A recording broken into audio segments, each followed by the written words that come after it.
face à eux, alors que c'est mon Dieu, mon roi, qui me conduit toute ma vie. Dans le sang de l'agneau qui a coulé à la croix pour que moi je sois sauvé. Oh, ma vie est cachée dans le sang de l'agneau qui a coulé à la croix pour que moi je sois sauvé. Plein de gens me décessent et je vis grâce à eux, alors que c'est mon Dieu, mon roi, qui me conduit tous les temps. Oh, ma vie est achetée dans le sang de l'agneau qui a coulé à la croix pour que moi je sois sauvé. Seigneur Jésus, c'est l'expression de notre cœur et de notre prière. Que notre vie soit cachée sous le sang de l'agneau, le véritable sang qui protège et qui garde. Oh Père, si nous sommes sous le sang de l'agneau, quand l'ombre de la mort passera, elle passera par-dessus nos Seigneur. Amen. Car il verra le signe qui est le sang véritable de l'agneau, qui est le message du temps de la fin. Ce matin, Père, nous sommes rassemblés ici pour marquer encore un pas de plus dans notre avancement spirituel, Seigneur. Aide-nous, Père. Enseigne-nous ta parole. Oui. Oh Dieu, sonde-nous. Et tout ce que tu trouveras de mauvais, que tu enlèves cela, Père. Notre désir, c'est d'être comme Jésus. Voilà. De marcher comme Jésus, de vivre comme Jésus. Car nous savons que, Père, oh Dieu Tout-Puissant, nous vivons dans les derniers moments de l'histoire de l'humanité. Un de ces 4 matins, Père, tu viendras chercher l'épouse. Et nous voulons être prêts, Seigneur, à te rencontrer, Père. Bénis ta parole que nous allons lire et prends soin de tous les services, alors que nos cœurs se tournent vers toi, Père. Au nom de Jésus-Christ, Amen. Que le Seigneur Jésus-Christ se bénisse richement. Est-ce qu'on peut acclamer très fort le Seigneur? Amen. Je vous invite à vous asseoir un instant. Nous allons prier pour un enfant qui fête l'anniversaire. En ce jour de mon anniversaire, je bénis l'Éternel de m'avoir ajouté une année de plus sur mon âge. Pour cela, je sollicite la prière de bénédiction afin que je grandisse dans la sagesse et dans la protection divine. Que Dieu vous bénisse. Le frère promise Emmanuel, il peut avancer. Amen. Nous allons prier pour lui. Joyeux anniversaire, joyeux anniversaire, joyeux anniversaire, frère promise. Joyeux anniversaire, et que Dieu te bénisse, et que Dieu te bénisse, et que Dieu te bénisse, frère promise, et que Dieu te bénisse. Amen. Sous le sang, oh, sous le sang, le sang de oh, alléluia, alléluia, oh, alléluia.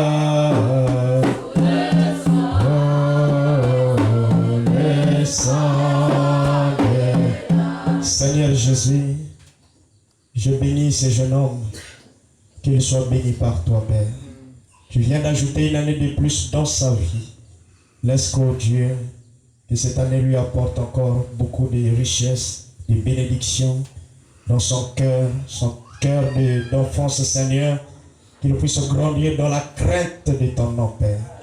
Bénis cet enfant, Père. Menace ce qui le menace et détruis ce qui veut le détruire à sa vie.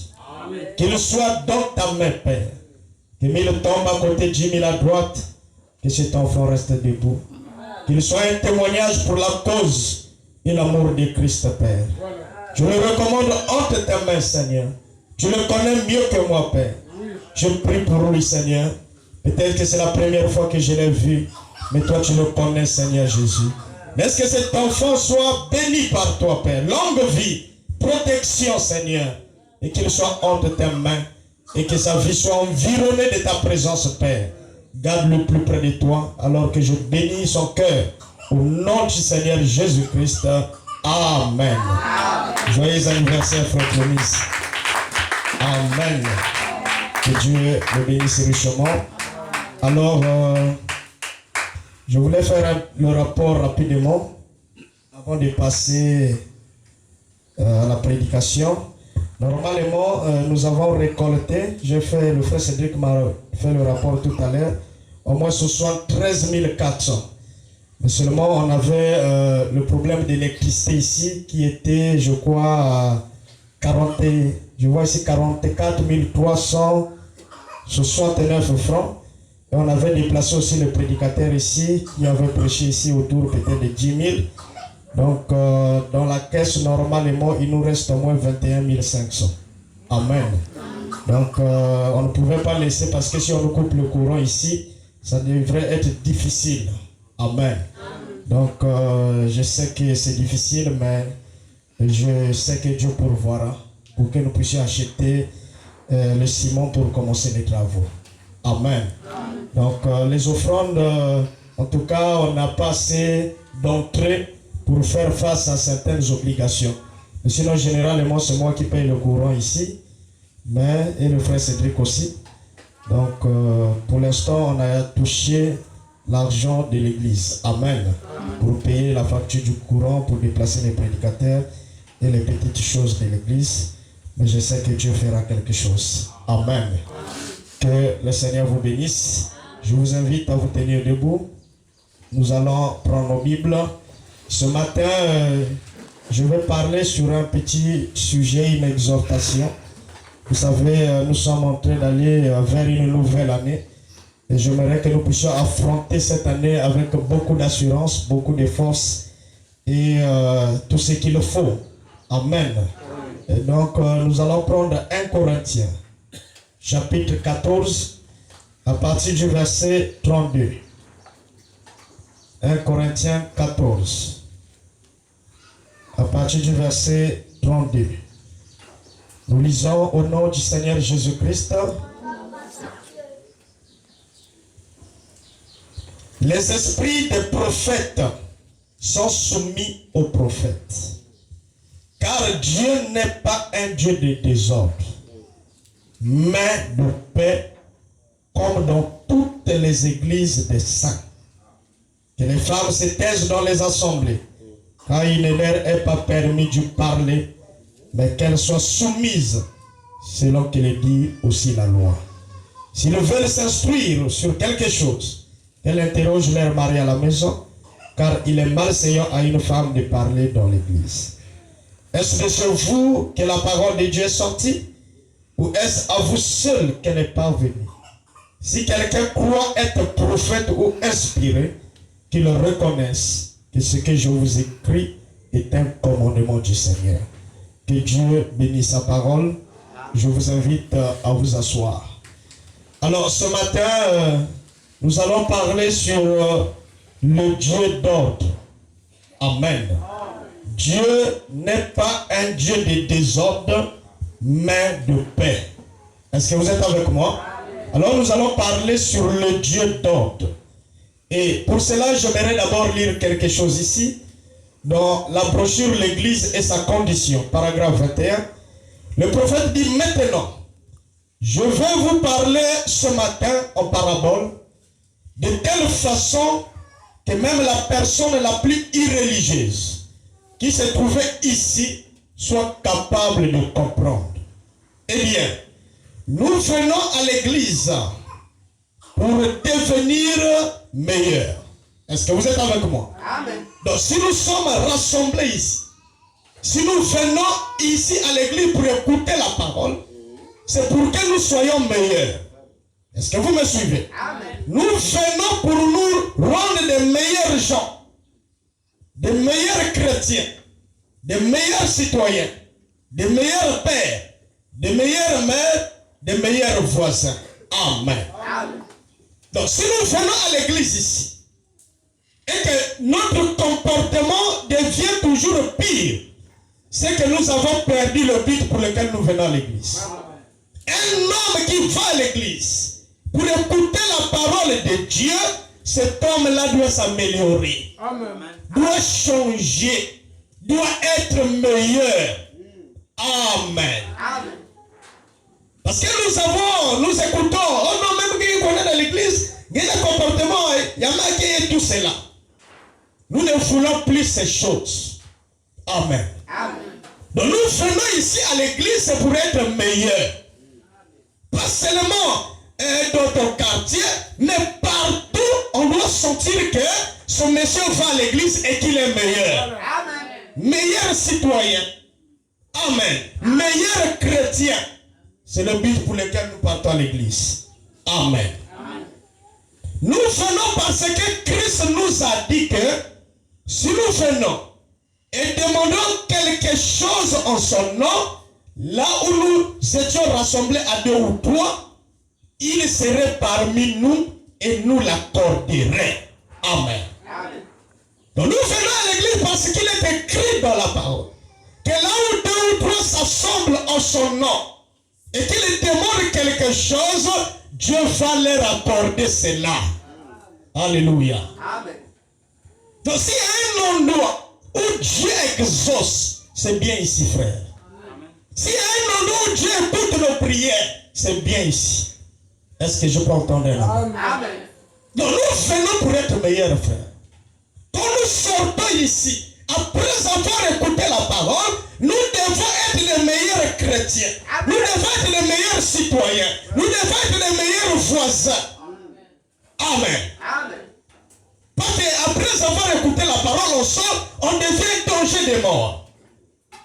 On devient bébé noir, on devient braqueur, on devient violeur, un voleur et tout ça.